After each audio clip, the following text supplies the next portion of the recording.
Hello friend, this is Vikram Singh Rana. Welcome back to my YouTube channel language learning concept 7.0।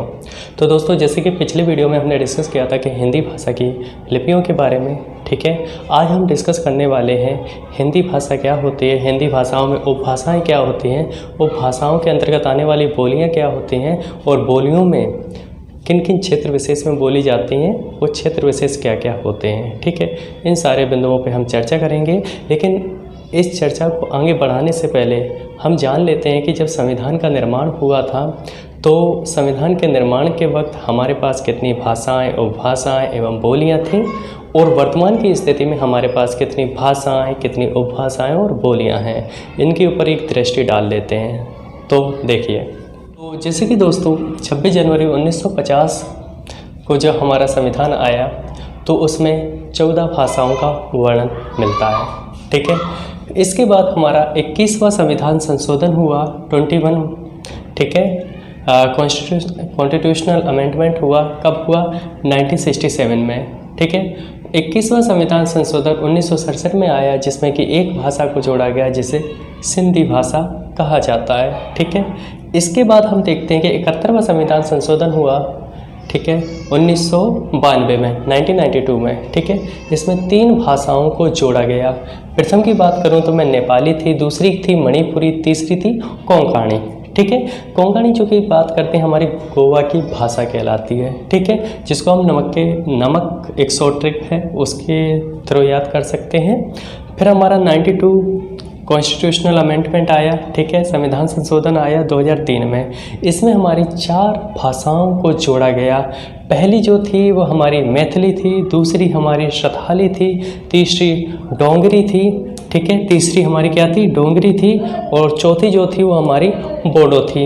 इन 4 भाषाओं को 2003 में जोड़ा गया, ठीक है। तो इस प्रकार के भाषाओं के संविधान संशोधन हुए और उसमें इस प्रकार से भाषाओं को जोड़ा गया।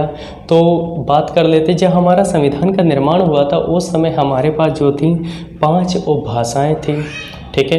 5 उपभाषाओं में 17 बोलियों का वर्णन मिलता है, ठीक है। इसके बारे में हम आगे चर्चा करेंगे। और हमारी जो संविधान के निर्माण के समय 14 भाषाएं थीं, ठीक है, इनका वर्णन मिलता है। लेकिन वर्तमान की स्थिति में देखा जाए तो हमारे पास वर्तमान में 5 उपभाषाएं हैं, ठीक है। और अगर मैं बात करूं तो 17 बोलियां हैं अभी भी वर्तमान में। लेकिन जो भाषाएं की संख्या, जो भाषा हुई, भाषाओं की संख्या में वृद्धि हो गई, कितनी? 22 हो गई। वर्तमान में हमारे पास कितनी? 22 भाषाएं हैं, ठीक है। क्यों? 14 थी, जोड़ लीजिए 14, 3 जे हो गए, 1 4 और 4 8, 8 और 14 कितनी हो गई? 22। तो इस प्रकार से देखा कि वर्तमान की स्थिति में 17 बोलियां और 22 भाषाएं, ठीक है, और 5 उपभाषाओं का वर्णन मिलता है, ठीक है। अब हम इसी क्रम में बात कर लेते हैं कि संविधान में कहाँ कहाँ हिंदी का वर्णन मिला है, ठीक है, किस किस आर्टिकल में हिंदी को रखा गया है, इसके बारे में अध्ययन कर लेते हैं। चलिए, तो अब हम जानेंगे हिंदी जो भाषा है उसको संविधान में कहाँ कहाँ रखा गया है, किस प्रकार से उसको दर्जा प्राप्त हुआ है। तो चलिए बात करते हैं। तो हिंदी को 14 सितंबर 1949 को हिंदी को संविधान में दर्जा प्राप्त हुआ, जिस कारण से 14 सितंबर 1949 से हिंदी दिवस का आयोजन किया जाने लगा। तो पहला जो हिंदी दिवस मनाया गया था 1949 को, ठीक है। कब? 14 सितंबर। इसलिए 14 प्रत्येक वर्ष के 14 सितंबर को हिंदी दिवस मनाया जाता है। अगर इसी के साथ बात करूं तो विश्व हिंदी दिवस विश्व लेवल का जो होगा, ठीक है, वो मनाया जाएगा 10 जनवरी को, ठीक है। विश्व हिंदी दिवस की बात करेंगे तो 10 जनवरी को मनाया जाएगा, ठीक है। अब नेक्स्ट की बात करते हैं तो आर्टिकल 343 में हिंदी को देवनागरी भाषा से संबोधित किया गया है, जिसकी लिपि क्या होगी? ब्राह्मी। जैसे कि मैंने लिपि वाले वीडियो में आपसे डिस्कस किया था कि जो देवनागरी लिपि है वो ब्राह्मी प्लस खरोष्ठी लिपि की संयुक्त रूप है, ठीक है। इसमें कहा गया कि जो राजभाषा हिंदी क्या होगी? हमारी राजभाषा होगी, अर्थात इसको राजभाषा का दर्जा प्राप्त हुआ आर्टिकल 343 से। इसके बाद निर्देश संख्या 35 में कहा गया कि जो भारत सरकार है वो हिंदी का प्रचार प्रसार करेगी, किसी भी माध्यम से करे, लेकिन हिंदी का बढ़ावा देने के लिए निर्देश संख्या 35 में ये मेंशन कर दिया गया कि भारत सरकार की जिम्मेदारी है कि हिंदी का प्रचार प्रसार करें। ठीक है, आर्टिकल 120 में देखें तो आर्टिकल 120 में कहा गया कि संसद में प्रयोग की जाने वाली भाषा कौन सी होगी, तो संसद में प्रयोग की जाने वाली भाषा हमारी हिंदी होगी। इसी प्रकार से आर्टिकल 210 में कहा गया कि राज्य के विधानमंडल में प्रयोग की जाने वाली भाषा कौन सी होगी, तो राज्य के विधानमंडल में प्रयोग की जाने वाली भाषा भी हिंदी होगी। इसके आधार पे आता है कि एक क्वेश्चन आता है अक्सर एग्जामों में कि हिंदी भाषा किस अनुसूची से संबंधित है, तो जो हिंदी भाषा है वो 8वीं अनुसूची, संविधान की 8वीं अनुसूची से संबंधित है। ठीक है, जिसमें इसको आधिकारिक भाषा का दर्जा प्राप्त है। ठीक है, अगर मैं कुछ बिंदुओं पे चर्चा कर लूँ तो जो हमारे कवि हुए, लेखक हुए, बड़े बड़े हैं, बहुत बड़े बड़े हैं, उनके बारे में तो कल्पना करना भी हमारी बस में नहीं। तो जो अवधि है, अवधि के सबसे बड़े जो लेखक हुए वो हैं तुलसीदास। जो ब्रज हुए, ठीक है, उसके हैं सूरदास। मैथिली के हमारे विद्यापति साहब हुए और खड़ी बोली के जो सबसे बड़ी कवि लेखक कहलाए वो अमीर खुसरो साहब।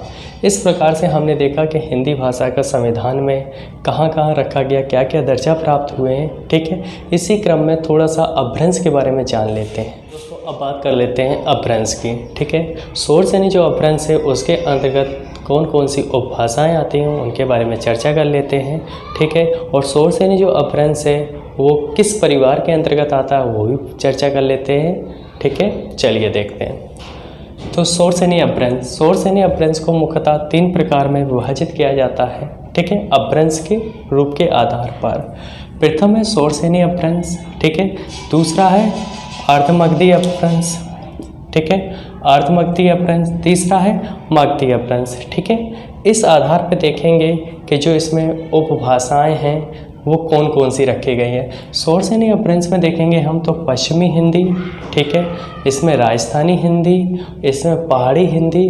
पहाड़ी हिंदी सोर्स यानी अपभ्रंश से प्रभावित होकर एक खस अपभ्रंश बना, जिसको पहाड़ी हिंदी को खस अपभ्रंश में अलग रख दिया गया, लेकिन प्रभावित है सोर्स यानी अपभ्रंश से। ठीक है, इसमें बाद में जोड़ दी गई एक गुजराती हिंदी, ठीक है, जिसको अभी सोर्स यानी अपभ्रंश के अंतर्गत ही रखा गया। फिर हम देखते हैं कि अर्धमगधी अपभ्रंश। ठीक है, इसमें देखेंगे इसमें सिर्फ पूर्वी हिंदी को रखा गया है। ठीक है, फिर हम देखेंगे मगधी अपभ्रंश। मगधी अपभ्रंश में देखेंगे बिहारी हिंदी। ठीक है, बिहारी हिंदी के बाद इसमें रख दिया गया उड़िया, रखा गया बांग्ला और असमिया इत्यादि क्या रख दी गई भाषाओं को इसमें रख दिया गया। ठीक है, इस आधार पर देखेंगे ये तीनों जो अपभ्रंश होते हैं वो भरोपीय परिवार के होते हैं। ठीक है, बहुरूपीय परिवार के होते हैं। इसमें नेक्स्ट क्रम में बात करूँ तो मैंने कहा उकार बहुला बोली, बहुत ही बार कई बार क्वेश्चन आया है। तो उकार बहुला बोली कहाँ बोली जाती है, तो छत्तीसगढ़ में बोली जाती है। ठीक है, ये बहुरूपीय परिवार के अंतर्गत देखा हमने। अब हम देखेंगे द्रविड़ परिवार की भाषा। ठीक है, तो द्रविड़ परिवार जो है उसमें देखेंगे मलयालम होगा।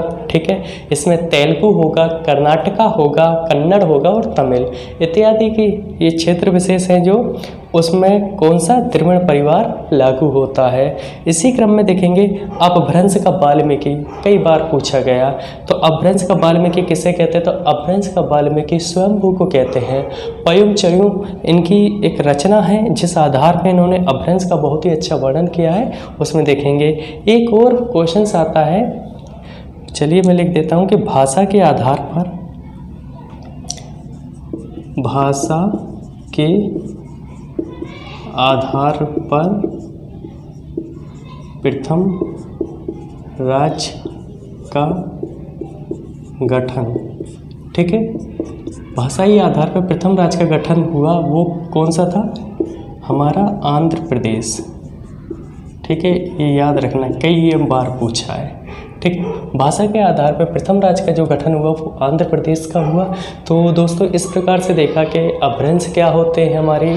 ठीक है, संविधान में हिंदी भाषा को कहाँ कहाँ दर्जा प्राप्त है। ठीक है, कभी आपसे पूछा जाए 14 सितंबर को हिंदी दिवस क्यों मनाया गया, तो आप कह सकते हैं 14 सितंबर 1949 को हमारे देश में हिंदी को राजभाषा घोषित किया गया, जिस कारण से 14 सितंबर को हिंदी दिवस का आयोजन किया जाता है।